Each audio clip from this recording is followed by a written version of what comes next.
믿음의 사람에게 있어서 예배만큼 중요한 게 또 있을까 싶습니다. 우리는 이 예배를 통해서 하나님의 은혜를 체험하고 또한 하나님이 나와 함께 하심을 다시금 확신합니다. 예배를 통해서 하나님과 교제를 나누고 나아가 우리 모두 하나님의 자녀가 된 것을 확인하게 됩니다. 오늘 이 시간 이 예배에 참석한 모든 분들에게 하나님이 예배에 놓으신 은혜와 복이 넘치시기를 바랍니다. 그래서 예배를 드리는 중에서 뿐만 아니라 예배 후에도 우리의 마음이 주님께서 주시는 기쁨과 행복으로 가득 찰 수 있기를 바랍니다.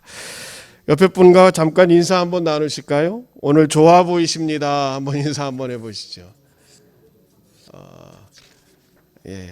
마스크가 있어서 여러분의 인상을 제가 정확히는 볼 수는 없지만 그래도 이렇게 기쁜 마음으로 나눠주시는 것 같아요.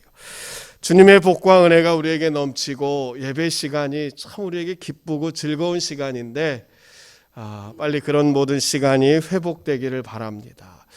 11월만 고대하고 있습니다. 11월이 되면 위드 코로나라고 해서 코로나와 함께 사는 세상, 코로나와 함께 가는 세상 이렇게 할 수가 있겠죠.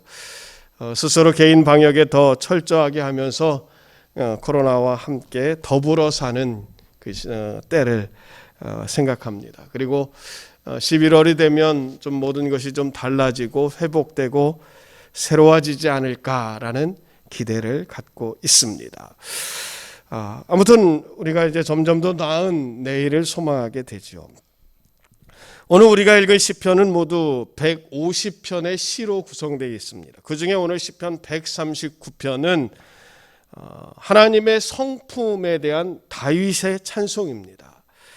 다윗은 인생 말년에 이르렀을 때 자신이 지금까지 경험한 하나님, 그러니까 자신이 쭉 목동 시절부터 이스라엘의 왕이 되면서 그런 모든 통치 기간을 거치고 어느 정도 이제 노년에 이르렀을 때 자신이 경험한 하나님에 대해서 하나님은 이런 분이시구나, 하나님은 나에게 이렇게 역사하셨구나라는 것을 고백하며 찬송하는 것이 오늘 시편의 139편 말씀입니다. 특별히 오늘 다윗의 이런 고백은 하나님이 어떤 분이신가에 대한 말씀이고, 이 말씀을 보면서 오늘 우리에게도 이러한 고백이 있기를 소망해 봅니다. 다윗이 고백한 하나님은 어떤 분이셨냐면, 첫 번째로 하나님은 전지전능하신 분이시고 하나님은 나의 모든 것을 아시고 계십니다. 여러분 한번 따라해 보실까요? 하나님은 나의 모든 것을 아십니다. 오늘 본문에 보면 여호와여 주께서 나를 살펴보셨으므로 나를 아시나이다, 찬송을 시작하고 있습니다. 주께서 나를 살펴보셔서 나를 아신다라고 말씀하십니다. 내가 앉고 일어서는 것을 아십니다. 멀리서도 나의 생각을 밝히 아십니다. 나의 모든 길과 눕는 것을 살펴보십니다. 나의 행위를 아시고 내 혀의 말을 아십니다. 또 나의 앞뒤를 둘러싸시고 내게 안수하십니다. 이 모든 것이 가능한 이유는 주께서 나를 살펴보셨기 때문이다라는 것입니다. 이 살펴보셨다는 것은 하나님이 나를 찾으셨다는 거예요. 특별히 여러분 금속 탐지기가 이렇게 금속을 탐지하듯이, 아니면 금광에서 이렇게 금을 찾듯이 아주 샅샅이 찾는 것입니다. 아니면 지하수를 찾듯이 자세하고 또 정확하고 꼼꼼하게 하나님은 나의 마음을 살피시고 아신다는 거예요. 하나님이 이렇게 꼼꼼하게 내 마음을 살피시기 때문에 나의 모든 것을 아시는 것입니다. 나의 필요도 아시고, 때로는 나의 어려움도 아시고, 나의 힘든 일도 다 아시는 분이십니다. 특별히 지금은 우리가 겪고 있는 이 코로나의 상황도 하나님께서는 분명히 아시리라 믿습니다. 혹시 내가 하나님이 나를 아시고 계신다는 그 사실을 나는 잘 모를 수가 있습니다. 나는 잊을 수 있을지 모르지만, 그리고 나는 깨닫지 못한다 할지라도 하나님은 분명히 나를 아시고 계신다는 것을 확신할 수 있기를 바랍니다. 창세기 16장에 보면 이 하갈이라는 여인이 나옵니다. 이 하갈이라는 여인은 애굽 여인이었어요. 그러니까 이스라엘에 있어서는 이방 여인이고 또 사라의 몸종이었습니다. 그런데 어느 날 이 사라는 하갈에게 아브라함과 그러니까 남편과 동침하게 합니다. 하나님의 약속, 즉 아브라함에게 하신 약속, 내 자손이 하늘의 별과 같이 또 바닷가의 모래와 같이 많아지리라 하신 그 약속을 아브라함과 사라가 기다리다가 이제 지친 거예요. 자녀가 그렇게 자손이 많아지려면 아브라함에게 자식이 있어야 하는데 지금 아브라함과 사라에게는 아들이 없습니다. 하나님은 분명히 약속해 주셨는데 10년을 기다리다가 이제 인간적인 방법을 쓰는 거예요. 점점 나이가 들어가니까 이제 나이가 더 이상 먹으면 어떻게 할 수가 없고 자식을 볼 수가 없기에 약속을 한 10년 기다리다가 인간적인 방법을 쓰는 거죠. 아브라함이 더 나이가 먹기 전에 하갈, 몸종 하갈과 아브라함을 동침하게 하는 것입니다.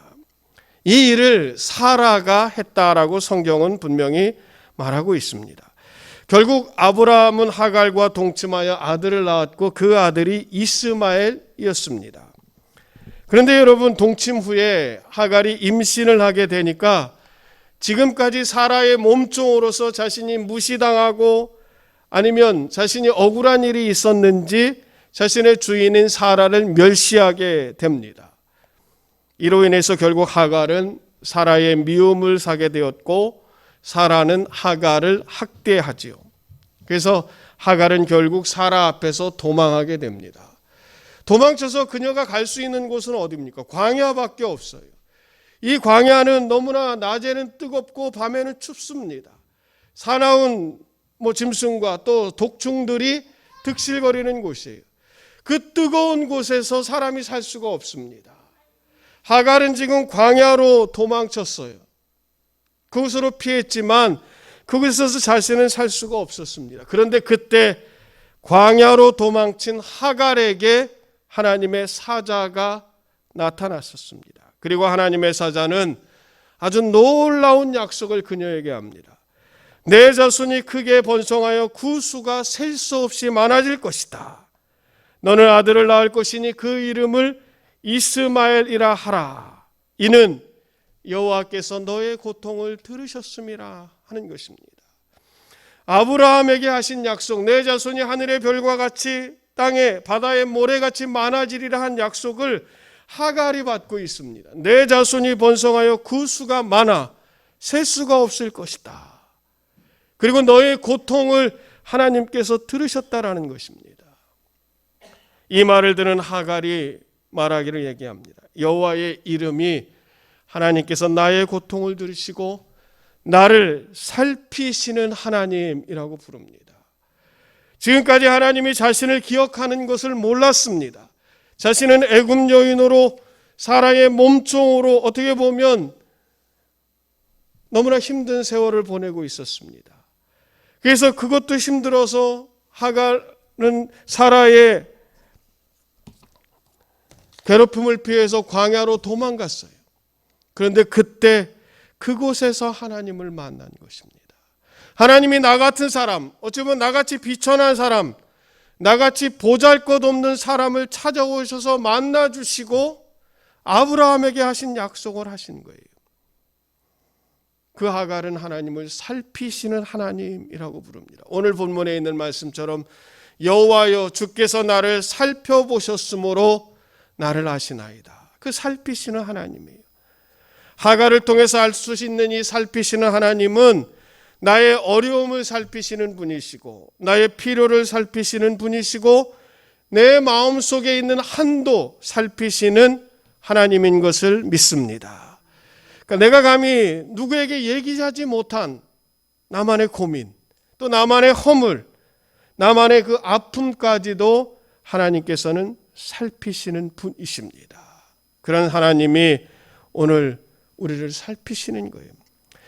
하갈의 입장에서는 지금까지 하나님이 나를 살피신다라는 것을 몰랐습니다. 그러나 이제 어려움 속에서 분명히 확신할 수 있었던 것이지요.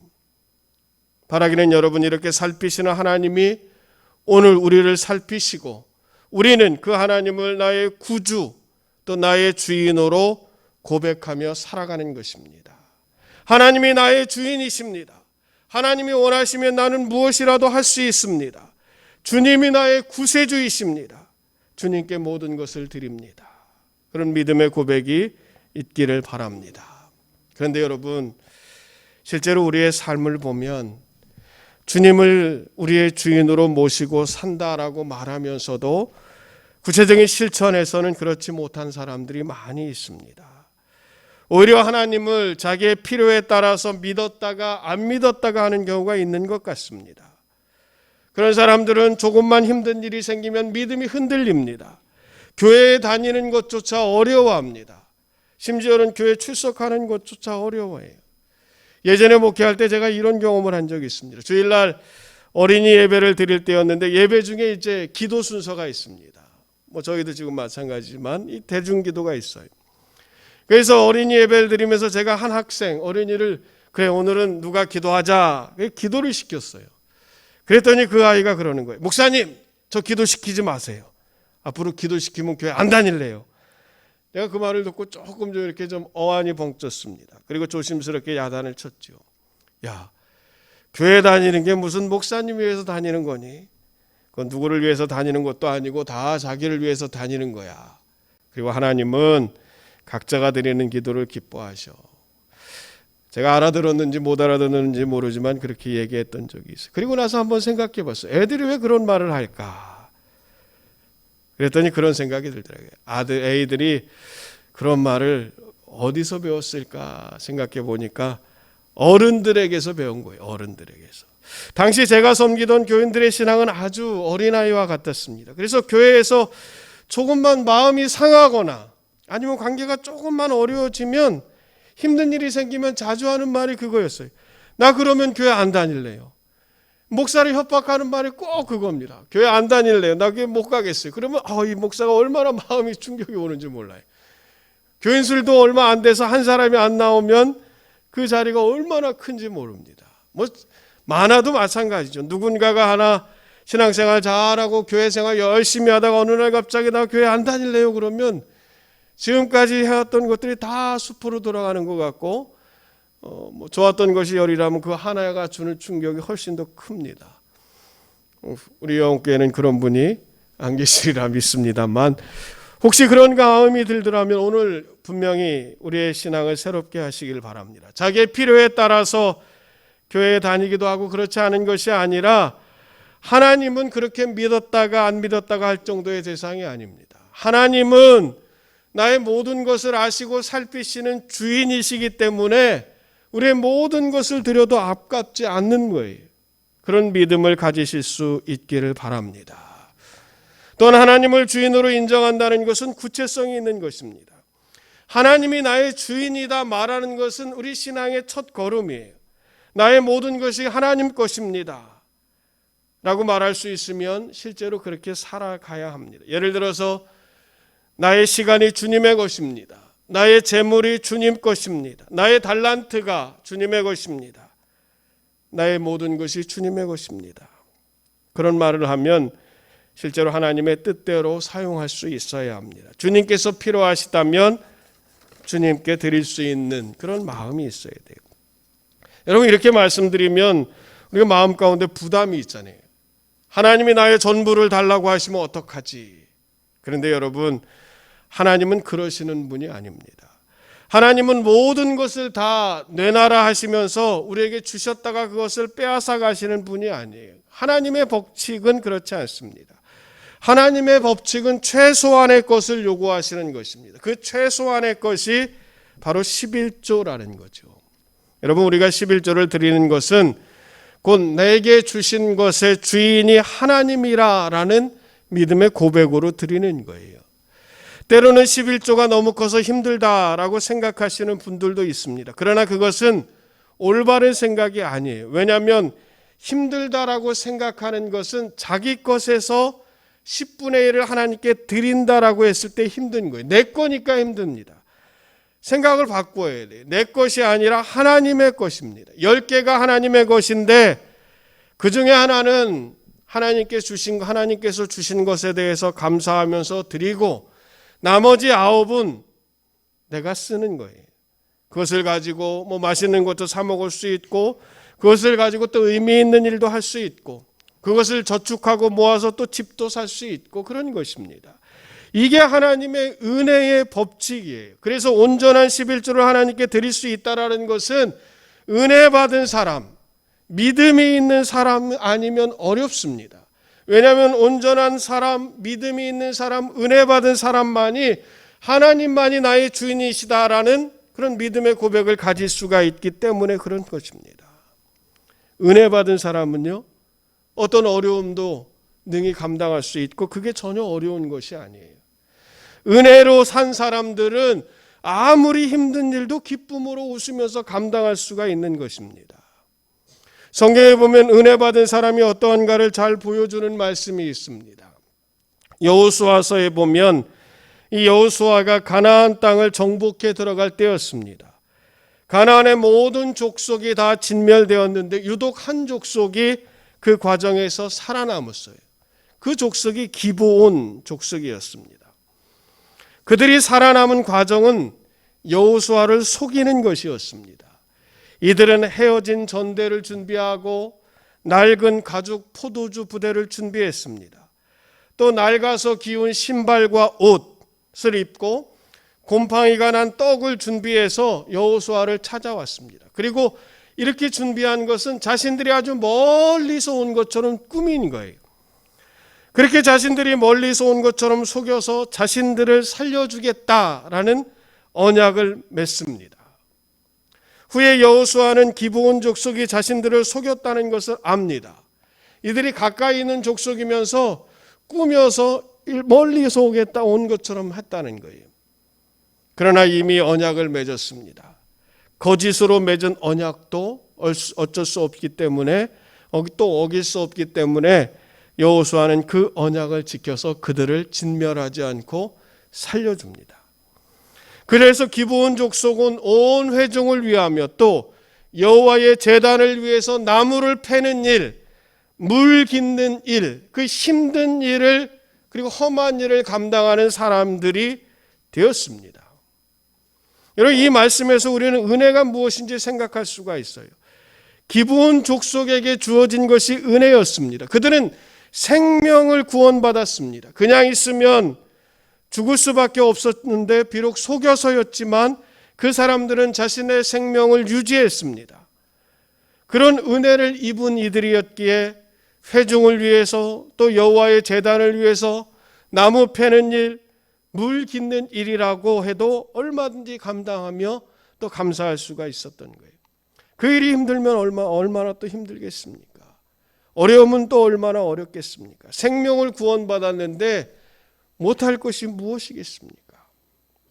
그리고 여러분, 힘들고 어렵다라고 보는 것도 옆에 있는 사람들이 그렇게 생각하는 것이지 정말 은혜 받은 사람들은 그 일이 어려운 것이 아니에요. 오히려 즐겁고 감사한 일이라고 할 수가 있습니다. 저는 오늘 우리 영혼교회 성도들에게 정말 이와 같은 기브온 족속과 같은 은혜 받은 사람들이 가지는 마음을 가질 수 있기를 바랍니다. 사실 여러분, 코로나의 상황에서 우리가 교회에서 하는 여러 가지 봉사나 헌신들이 많이 준 것도 사실입니다. 속별로 돌아가던 식사도 역시 못하게 되었고 속회 예배도 마찬가지입니다. 신방도 이렇게 어렵게 되고 있습니다. 지금 우리가 속별로 하고 있는 것은 돌아가면서 하는 교회 청소입니다. 근데 여러분, 청소가 왜 이렇게 빨리 돌아오는지 모르겠어요. 금방 돌아옵니다.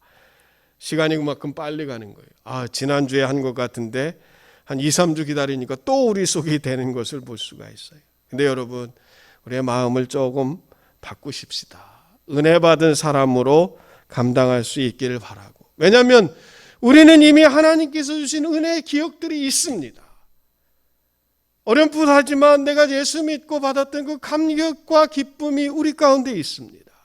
그 기억들을 한번 되살릴 필요가 있는 거예요. 까마득하게 잊었다면 한 번쯤 생각해 보세요. 아, 그래, 내가 예수 믿고 이렇게 즐거워했었는데, 내가 예수님을 만나고 이렇게 감격하고 감사했었는데, 그런 기억들이 우리의 마음속에 다시금 샘솟듯 솟아야 하는 것이지요. 그래야 신앙생활하는 맛이 있지 않겠습니까? 하루하루의 신앙생활이 어제도 오늘 같고 오늘도 내일 같고 똑같으면 좀 무료하잖아요. 또 지루하잖아요. 그런 마음으로 교회에 뭔가 하려고 그러면 힘들잖아요. 여러분, 우리에게 은혜의 회복, 또 은혜 받았던 기억들의 회복이 있어야 할 줄을 믿습니다. 죽을 수밖에 없었던 우리를 예수 그리스도의 보혈의 은혜로 다시 살리시고 오늘 하루를 사는 것도 참으로 감사할 수 있고 감격할 수 있었던 그 믿음이 있었던 그 시절이 우리에게 새로운 기억들로 다가올 수 있기를 바랍니다. 어쩌면 코로나의 2년 동안의 상황이 그런 것들을 우리에게 다시금 기억할 수 있도록 하는지도 모르겠어요. 왜냐하면 지금까지 너무나 하지 못한 것들이 많습니다. 언제 끝날까라는 생각들이 여전히 남아있는데 우리가 마음으로 이제 준비해야 돼. 이것은 언젠가 끝납니다. 끝나면 다시 뭔가를 시작하려면 너무 어려워요. 교회를 염려하는 사람들이 많이 걱정하는 것 중에 하나는 코로나는 분명히 끝날 것인데 이 코로나 끝나고 나서 과연 예전 같은 신앙의 열심이 회복될 수 있을까라는 거예요. 왜냐하면 지난 2년 동안 우리는 너무 편리한 것에 익숙해져 있었습니다. 어떤 분들은 그러더라고요. 아, 영상으로 예배 드리니까 너무나 좋다고 그러더라고요. 왜냐하면 영상으로 드리면 뭐 전부는 아니지만 뭐 어떤 분들은 좀 자세도 좀 편하게 하고 소파에 이렇게 좀 눕기도 하고 좀 어떤 분들은 좀 그러다가 딴짓도 하기도 하고 그게 쉬워졌는지도 모르죠. 뭐 그것을 얘기하는 것을 보면 좀 편해졌어요. 그러니까 편한 예배를 드리게 되는 거예요. 근데 여러분, 우리가 기억하시잖아요. 편해지면 편해질수록 신앙도 좀 편해지는 것 같아요. 어렵고 힘들면 더 열심히 하나님 앞에 기도하는 것, 그것이 우리의 신앙의 모습 아니었습니까? 코로나를 통해서 이제 회복될 내일을 기대하면서 오늘 우리가 받았던 은혜의 기억, 하나님 한 분으로 만족하고 감사하고 하나님이 나를 살피시는 것을 보면서 기뻐했던 그 은혜의 기억들이 여러분 마음에 새록새록 새로워질 수 있기를 주님의 이름으로 소망합니다. 또 하나는 여러분, 하나님이 불꽃 같은 시선으로 나를 살피시고 계신다는 것입니다. 오늘 본문 8절에 보면 이렇게 말씀하고 있어요. 내가 하늘에 올라갈지라도 거기 계시며 스올에 내 자리를 펼지라도 거기 계시니이다. 내가 새벽 날개를 치며 바다 끝에 가서 거주할지라도 거기서도 나를 인도하며 주의 오른손이 나를 붙드시리이다. 내가 어디에 가든지 하나님이 나를 붙드시고 계신다는 것입니다. 내가 어디에 가든지 하나님의 눈이 나를 향하시고 계십니다. 여러분, 우리가 그것을 알고 우리도 하나님과 눈을 맞추면서 살아가야 되는 거예요. 주님의 눈을 똑바로 쳐다보며 살아가야 합니다. 우리가 바라보는 이 주님의 눈, 그 눈이 다른 곳으로 흐트러지게 되면 우리는 넘어질 수밖에 없습니다. 반대로 주님과 똑바로 우리의 눈을 맞춰 살게 되면 풍랑이는 바다도 걸어갈 수가 있어요. 제자들이 풍랑이는 바다 위에서 힘들게 노저어갈 때 예수님께서 제자들을 찾으셔서 물 위를 걸어오셨습니다. 제자들이 깜짝 놀랐죠. 유령이 아닌가 하는 마음이었어요. 가까이 오신 예수님이 말씀하십니다. 안심하라, 나니까 두려워하지 말라 하십니다. 이때 제자 중에 하나인 베드로가 나서서 말씀하라죠. 주님, 만일 주님이시면 나를 명하사 물 위로 걸어오게 하소서. 주님, 나에게 물 위로 주님처럼 걷게 해주십시오. 나에게 명령해 주십시오. 예수님이 오라 하십니다. 베드로는 예수님의 말씀, 그 명령을 따라서 예수님을 똑바로 쳐다보고 주님 앞에 걸어갑니다. 그의 눈이 예수님을 향했을 때 베드로도 풍랑이는 바다 위를 걸을 수가 있었어요. 그런데 여러분 아시죠? 어떻게 됐습니까? 베드로의 눈이 주님을 바라보지 않고 풍랑이는 바다를 바라보았을 때, 넘실거리는 파도를 쳐다보았을 때 그는 물속에 빠지고 말았습니다. 살려달라는 베드로를 건지신 예수님이 그를 책망하시면서 하시는 말씀이 있어요. 믿음이 적은 자여 왜 의심하느냐. 믿음이 없는 것이 아니라 믿음이 적은 자였어요. 이 풍랑도 너의 발밑에 충분히 밟을 수가 있다라는 믿음을 가지면 얼마든지 그럴 수가 있는데 왜 흔들리느냐라는 것입니다. 왜 의심하느냐라는 것이지요. 예수님의 이 말씀은 왜 나를 똑바로 쳐다보지 못하고 바람과 풍랑을 보고 겁을 먹었느냐 라고 책망하는 말씀과 같습니다. 이것은 곧 우리의 눈이 어디를 바라봐야 하는지를 분명히 알려주고 있습니다. 지금 우리에게는 어려움이 있을 수가 있습니다. 마치 풍랑이는 바다 가운데 있는 분들도 계십니다. 하루하루 사는 것이 풍랑 속에서 힘들게 노젓는 것과 같은 분들도 계세요. 열심히 하고 열심히 노력하는데도 불구하고 내 생각대로 잘 되지 않습니다. 이때 믿음으로 주님을 바라보아야 합니다. 그럴 때 주님을 바라보면 풍랑을 자기 발 아래에 둘 수 있다는 거예요. 비록 풍랑이 잔잔한 바다가 되지 않는다 할지라도 우리는 풍랑을 딛고 담대하게 설 수 있는 것입니다. 그것이 믿음이에요. 그래서 아무리 사나운 풍랑일지라도 능히 견디며 이기게 되리라 믿습니다. 여러분, 지금 주님은 불꽃 같은 시선으로 나를 살펴보시고 계세요. 그 시선은 우리가 잘못되지 않도록 훈계하시고 책망하시는 눈빛이기도 하지만 반면에 따스한 눈빛으로 나를 바라보시고 나의 눈을 이끄시는 눈이기도 하십니다. 그러므로 우리는 오직 믿음으로 주님을 바라볼 수 있어야 해요. 믿음으로 하나님을 볼 수 있어야 합니다. 다윗이 바로 그렇게 살았던 거예요. 자신의 일생을 쭉 살펴보니까 자신이 그렇게 산 거예요. 늘 하나님을 바라보았다는 것이죠. 그래서 여호와는 나의 목자시니 내게 부족함이 없으리로다. 그가 나를 푸른 초장에 누이시며 쉴만한 물가로 인도하시는도다. 또 내가 사망의 음침한 골짜기를 다닐지라도 해를 두려워하지 않는 것은 주께서 나와 함께 하심이라. 주의 지팡이와 막대기가 나를 안위하시나이다. 주께서 내 원수의 목전에서 내게 상을 베푸시고 기름으로 내 머리에 바르셨으니 내 잔이 넘치나이다 고백하는 거예요.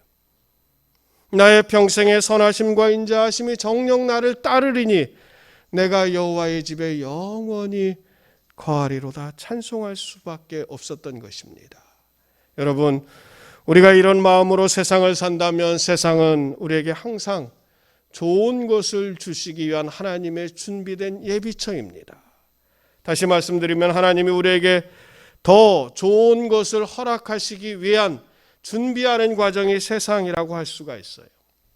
우리가 이 세상은 살아가지만 이 세상은 우리가 힘들기도 합니다. 그러나 이 세상은 하나님이 우리에게 더 나은 것을 주시기 위해서 준비하는 곳이에요. 이것을 잘 여기서 이겨나가면 하나님께서 허락하시는 영원한 나라가 우리에게 예비되어 있다는 것이죠. 작년에 우리나라에서 태어난 아이가 27만 명이라고 그래요. 2020년에 27만 명이 한 해에 태어났다고 합니다. 그러니까 하루에 약 한 740명꼴로 태어난 거예요. 어떻게 보면 좀 많은 것 같습니다. 27만 명도 하루에 740명 그러면 꽤 많은 것 같지만 반면에 여러분 작년에 돌아가신 분이 30만 명이라고 그래요. 그러니까 태어난 아이보다 돌아가신 분들이 3만 명이 더 많습니다. 점차 인구가 줄고 이는 곧 심각한 문제가 되리라라는 예측도 합니다. 그런데 여러분 그런 것보다 다른 편으로 우리가 생각해 보시면 작년에 여러분 27만 명이 태어나서 30만 명이 돌아가셨어요. 바꿔 말하면 태어난 아이는 이 땅에 태어나는 즉시 죽음으로 향하는 카운트다운을 시작하는 거예요. 좀 더 심하게 말씀드리면 이 땅에서의 마지막을 향해서 걸어가고 있는 것이 바로 태어나는 순간이지요. 그 마지막이 어딘지 아무도 모릅니다. 그러나 예수 믿는 사람은 마지막이 아니에요. 이 땅에서의 마지막은 새로운 출발을 위해서 나아가는 곳이라고 할 수가 있습니다. 마치 여러분 새가 부화하기 위해서 알을 깨는 것과 같은 거예요. 닭의 알을 품어서 병아리로 부화하는 데는 약 한 20일 정도 걸린다는 얘기가 있습니다. 21일, 3주 정도 걸린다고 그러죠. 그러니까 어미닭이 알을 품어서 그것을 부화하면 21일 만에 병아리가 되는 거예요. 병아리는 시간이 되면 알을 깨고 세상에 나와야 합니다. 그러면 여러분, 알에서는 전혀 경험하지도 못한 새로운 세상에 살게 되는 거예요. 이 멋지고 아름다운 세상을 병아리는 살게 되죠. 여러분, 우리가 세상에 사는 연수는 병아리가 부화하기 위해서 준비하는 그런 20일로 비유할 수가 있습니다. 알을 깨고 나오면 세상을 기다리는 거예요. 이 땅에서의 마지막은 우리가 알을 깨고 나오는 것 같은 또 다른 큰 시작을 위해서 발걸음을 내딛는 것이다 라고 말씀드릴 수가 있습니다. 그래서 이 세상에서는 힘들고 어려운 일들도 있고 또는 괴로운 일들도 생길 수가 있겠지요. 하나님은 여러분, 우리가 고통 없는 세상에서 편하게 살기를 원하시는 것이 아니라 거룩한 삶을 살기를 원하십니다. 거룩한 삶을 살기 위해서 때로 나를 흔들리기도 하시고 굴리기도 하시고, 그러나 흔들림이 없는 나를 하나님께서는 더 세워주시고 더 건강하게 지켜주셔서 튼튼하게 해 가신다는 것입니다. 그것이 나를 오늘 하나님의 불꽃 같은 시선으로 인도하시는 이유라고 말씀드릴 수가 있습니다.